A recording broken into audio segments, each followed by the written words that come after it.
Essa é uma visão monádica da psicanálise. Bom, se vocês leem a história da fase do espelho, né, o artigo do Lacan, fase do espelho, vocês vão encontrar uma descrição de um processo que não tem nada de monádico.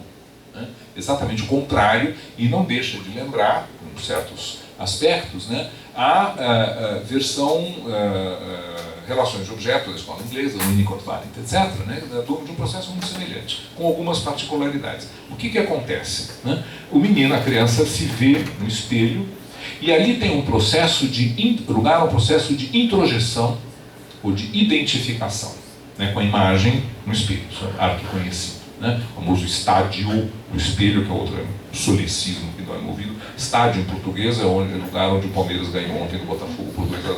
Né? É uma arena esportiva, isso é um estádio. Né? Um estágio com G é uma fase, uma etapa, um momento. Então, melhor dizer, é o estágio do espelho, né? Ou em português mais simples, a fase do espelho, que também acho uma denominação muito boa.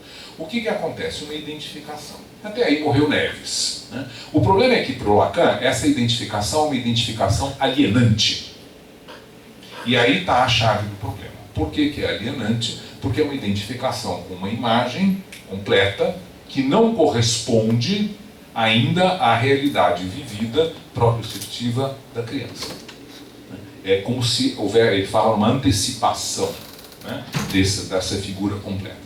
É claro que a imagem no espelho é uma metáfora, né? O Winnicott vai falar com a identificação do rosto da mãe, com outro humano que seja, né? Aquilo, eu só descubro quem eu sou mediante uma identificação com o outro. Continuando a responder a pergunta da Débora. Não tem essa de um dia cai a ficha e eu descubro que eu sou um ser humano na ilha deserta. Né? Não tem isso aí. Então, a ideia de que a realidade psíquica interna é, por natureza, enganadora, equivocada, uma falsa imagem, né? A verdade última é o falso self, a gente poderia dizer, enfim, pervertendo um pouco o sentido da fórmula winnicottiana. Né? Então, no âmago, nós mentimos para nós mesmos. Né? Não porque sejamos perversos, tarados, pecadores, etc., mas porque é da natureza humana construir-se por meio de uma identificação alienante. Qual é a finalidade do trabalho analítico? Né? Isso ele vai chamar mais adiante de imaginário. O reino do imaginário, e imaginário no Lacan não quer dizer ficcional. Né? Uma pessoa que tem grande imaginação, capaz de fabulações. Imaginário é aquilo que tem a ver com a imagem, literalmente, no espelho. Né? Com o visual, né? E com esse lado fundamentalmente equívoco e ao mesmo tempo indispensável, que é a formação do ego. O estágio do espelho como formador da função do je, tipo da segunda versão do texto. Né? Então, o eu, estou falando eu, né? Por mais que tente pular por cima da minha própria sombra, eu não vou conseguir. Qual é a finalidade do trabalho analítico? Né? Nesse sentido, e portanto, o objetivo do trabalho analítico é abrir espaço para o reconhecimento do caráter alienante dessa identificação ou dessas identificações, né? E, nesse sentido, produzir uma experiência nova. Claro, quer dizer, que pode ser entendida com tonalidades quase religiosas, né? Uma conversão. Freud, no texto que o Gilberto lembrava, né, que é o Análise Terminável e Interminável, se não me engano está aí, diz que o resultado da análise é uma modificação no ego que nunca poderia ter ocorrido se não fosse por meio da análise. É nesse texto, né? Ele fala isso, né? Bom, ele não diz exatamente no que consiste, né? Ele fala em termos de reforço da força do ego, da capacidade do ego de lidar com o superego, com o id, com a realidade externa e tal. Bom, mas é alguma coisa que pode variar quanto ao conteúdo. Né? No Análise Terminável e Interminável se trata das relações de força entre o ego e os seus três senhores, como ele chama no ego e o id, né? A realidade, o id e o superego, a realidade externa. Né? Para o Lacan se trata dessa superação de uma condição imaginária que no vocabulário lacaniano tem o nome de travessia do fantasma. Certo? São questões técnicas que não é o caso agora de entrar com detalhes maiores, né? Mas eu penso que há uma experiência, um exemplo do que você está perguntando, que é algo que vai além da ressignificação do passado, etc., né? Da predição do passado, diz o Stein de maneira muito pitoresca, né? A análise é uma disciplina que permite predizer o passado, né? Ou seja, de certa forma, imaginar o que foi que aconteceu, né? Na medida em que vai sendo reproduzido, né? Repetido e tal. Esse é um exemplo. Outro exemplo é na tradição ferenciana, balintiana, winnicottiana, etc., a regressão reparadora. Né? A ideia de que houve um processo, aí qual é a visão da psique subjacente muito sumariamente, né? Há um processo de maturação natural, né? Que o ambiente pode favorecer, estimular ou prejudicar de maneira extremamente severa. Né? Neste caso, quando há uma catástrofe terrível por omissão, negligência, abuso, violência, sei lá, padrasto tarado, etc., né, seja o que for, né, há um ambiente, um elemento do ambiente, um traumatismo, guerra, morte precoce dos pais, sei lá, o que quer que seja, nascimento de um irmão, frequentemente, né, também, não é tão grave, acaba se revelando não tão grave, mas para a criança que recebe um irmão, frequentemente isso é vivido como uma coisa absolutamente terrível. Né? Eu lembro quando chegou minha filha, o meu filho, que tinha 3 anos, mais ou menos na ocasião, começou a manifestar um súbito e extraordinário interesse pelo interior das máquinas. Né? O robozinho, não sei o quê, o relógio, enfim. Bom, e eu quero ver como funciona, não sei o quê, que desmonta, tá, onde ele desmontou, sei lá, um brinquedo, não conseguiu remontar, fui lá, mas que esse cara tanto quer, né? Aí, claro, né, uma semana depois caiu a ficha, já que em casa de analista, né, ou de interpretador, espírito de pau, e eu disse, bom, mas esse cara, eu falei, vem cá, ô Francisco, eu vou te dizer uma coisa, não vai sair nenhuma outra irmãzinha da barriga da mamãe, pode ficar sincero. Desapareceu misteriosamente o interesse pelo interior do ventre materno projetado na Melanie Klein Dixit, né? Parece tirado do livro, mas aconteceu de verdade, né? Bom, então, nesse contexto, né, para finalizar, o que acontece? Há um trauma, né, que pode ser de natureza cumulativa ou não, de extensão maior ou menor, etc. E isso produz uma catástrofe, o termo do Ferenczi, né? Então, ou uma falha básica, ou seja lá o que for. Nesse caso, o trabalho analítico não pode ser o de desreprimir nada. Né? Haverá repressões, haverá defesas desse tipo, mas não são as defesas primordiais. A defesa primordial pode ser, por exemplo, uma identificação com o agressor. Né? Pode ser negação, né? Pode ser uma projeção maciça, sei lá, defesas mais do espectro psicótico. Tá claro? Então, qual é o trabalho nesse caso? É um trabalho de construção. Né? Um colega que trabalha na linha de relações de objeto, que é o Décio Bonfim, que acaba de publicar um livro brilhante, que se chama justamente Relações de Objeto, que eu recomendo a vocês, né? Introduziu uma expressão muito boa. Ele fala numa clínica do recalque e numa clínica da dissociação. Né? Com todas as, obviamente, né? Qualquer denominação é sempre, mas tem também não sei o que, claro, mas essa daí serve, né? Uma denominação serve para pensar. Né? E me parece uma distinção muito útil na medida em que aponta para um tipo de trabalho que se assemelha mais ao que o Freud chamava de per via di levare, uma comparação famosa que ele fez com o Leonardo da Vinci. O Leonardo dizia que o pintor trabalha per via di porre. Ele pega uma tela vazia e vai pondo, porre, colocando tintas, formas, etc. Né? O escultor, ao contrário, trabalha per via di levare. Ele tira, pega um bloco de pedra e vai tirando o excesso até aparecer a figura que ele deseja mostrar. Moisés, Michelangelo, etc. Sob a pena do Leonardo, o levare é infinitamente preferível, porre, do que levare. Né? Por quê? Ele diz assim, continuando a história, né? Veja só, o escultor, ele tem em mente o seu arquirrival Michelangelo, né? Trabalha no meio da poeira, barulho, né? Respira pó de mármore, não consegue falar com ninguém, é um trabalho de manual. O artista, né, como eu, o pintor, né, pode pintar acompanhado de colegas, conversando, de lindos meninos para olhar, de bebidas agradáveis, num ambiente refinado. Ou seja, é tudo de bom ser pintor. Né? E o Freud, no entanto, inverte o sentido da metáfora e diz na terapia, per via di porre, significa sugestão.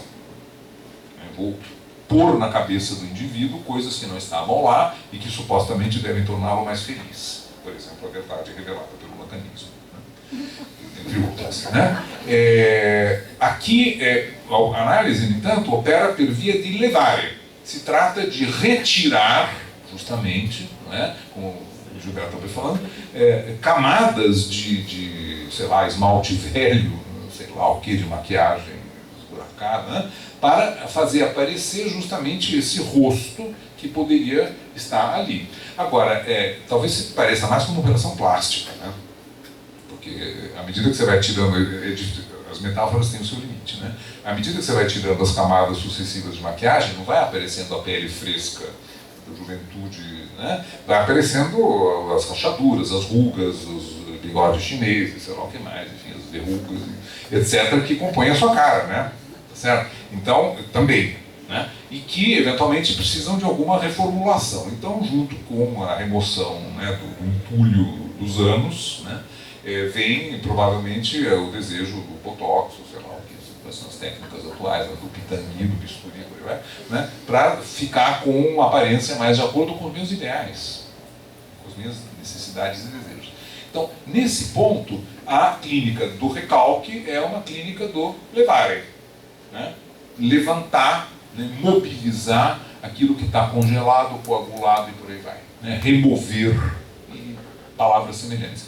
A clínica da dissociação, ao contrário, implica, né, na possibilidade de oferecer, e nisso os minicotianos e outros adeptos dessa corrente são exímios, né, em compreender a necessidade de uma regressão. Ferenczi escreveu palavras eloquentes sobre isso, na necessidade da técnica psicanalítica, o Balint defende isso, enfim, todos os adeptos dessa linha de pensamento, que se aplica, sem dúvida, a determinados casos, né, enfatizando a importância de um ambiente que permita a desorganização, né, o mau comportamento. O Ferenczi diz que o paciente nessas condições se assemelha a uma criança insuportável, né? Ele vai aprontar todas, inclusive no plano transferencial. Bom, é necessário então uma imensa dose de paciência e muita autoanálise, né, e ter sido analisado antes direito, para poder suportar isso, com a finalidade de chegar no limite possível, pensável, ao ponto no qual a catástrofe ocorreu. Né? E, a partir disso, então, operar uma reconstrução, junto com a pessoa, do seu aparelho psíquico, né, das suas relações. Né? Então, isso é conveniente, possível e desejável para um determinado tipo de pessoa que está sofrendo, padecendo de uma determinada maneira. Não é para todo mundo. Claro. Então, com isso, eu acho que é um segundo, e chega de exemplos, de coisa que pode surgir de novo na análise. Claro. Passar para o Gilberto. Bem, eu não acredito em indivíduo. Né? Então, se você entendeu que eu disse que existe um indivíduo e vem a sociedade, alguma coisa, eu não acredito em indivíduo. O indivíduo, para mim, é um mito. Né? Então, não acredito em indivíduo. O que eu procurei chamar a atenção, de uma maneira bem sucinta, né, é assim, que o ser humano ele é fundamentalmente disponibilidade. Né? Disponibilidade em diálogo com o outro, em disponibilidade em diálogo com a cultura, né? Não no indivíduo. O acontecimento, a subjetividade, ela se organiza exatamente nesse diálogo. Né? Então, eu não acredito que a sociedade corrompa, não é bem isso que eu disse, né? Que eu coloquei uma outra coisa, quer dizer, que é um diálogo contínuo com aquilo que se passa, né, na vida. Não é diálogo, é disponibilidade. Quando eu falo em singularidade, eu justamente falo em singularidade para me distanciar profundamente, anos-luz de noção de indivíduo. Singularidade é disponibilidade. Né? Se você olha, o que existe dentro da singularidade? Nada, só disponibilidade. Né? O que eu acho que é importante, e foi isso que eu tentei chamar a atenção, né, é que compreendendo o ser humano como ser sempre em diálogo, sempre diante do outro, sempre diante dos acontecimentos que se passam, né, na cultura, presentificado por cada pessoa, né, o ser humano vai respondendo, vai vivendo diferentes situações, explicitando, sim, facetas fundamentais da condição humana. Nesse sentido, né, a perspectiva que está subjacente à minha fala é muito mais uma perspectiva em que o ser humano acontece muito mais por descontinuidade, né? Por ruptura. O ser humano é ruptura, né? Por mais que a mãe possa dar ilusão ao bebê, né? A própria ilusão que a mãe dá ao bebê, ela só dá a ilusão porque ela aceita a ruptura, né? O ser humano é ruptura, né? E nesse sentido, né, os diferentes acontecimentos ao longo do processo da vida humana, né, se dá, né, por descontinuidades, por rupturas, e código com aquilo que eu estava chamando de sofrimento, e que explicita dimensões fundamentais da condição humana em diálogo com o outro. Então, é disso que eu falei, mas então não considero que exista um indivíduo e depois. Não, isso não é isso que eu penso. Quanto à questão, né, que o Leopoldo estava fazendo, mas eu penso sim que sim, há toda a dimensão da ressignificação da história, né, mas eu acho que cada vez mais se torna fundamental, né, que aquilo que a situação clínica possibilita é a constituição, primeiro, do que não houve, né? Isso é uma dimensão bastante fundamental, que não é da ordem da ressignificação, né, da ordem da constituição, né, a possibilidade de existir uma experiência que possibilita algo que não houve, mas que acontece agora. E, para mim, a situação clínica não se reduz a isso, ainda tem algo, né, que não só, né, acontece o que não houve, mas existe o porvir, né? Cada vez mais se torna necessário, para mim, tematizar, dentro da situação clínica, o posicionamento do ser humano diante do futuro, né? O Winnicott traz um pouco essa questão quando ele tematiza a importância da esperança, né, como elemento do futuro. Quer dizer, uma das dimensões fundamentais, me parece, sim, é que o ser humano responde ao futuro. E aí que eu coloco a questão da vocação, né? Como que o indivíduo se posiciona diante da própria morte, a partir daquilo que o atravessou, e de que modo ele posiciona isso diante do seu futuro, que é a possibilidade de vir a morrer, né? Diziam aí, que esteja vivo na hora da minha morte, né? Que possa, de alguma forma, né, existir a experiência de realização de que aquilo que o constituiu possa ter sido, sim, apropriado. Isso é ordem, né, do porvir, do por acontecer, do ainda não, né? Então, eu acho que a análise, hoje em dia, ela demanda, sim, a ressignificação do passado, a constituição daquilo que não houve, e a possibilidade de sustentar um ainda não.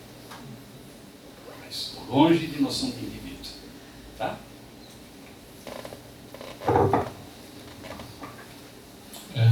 Mais alguma questão? Bom, então acho que eu vou agradecer a presença de vocês. Vamos tendo nossa missão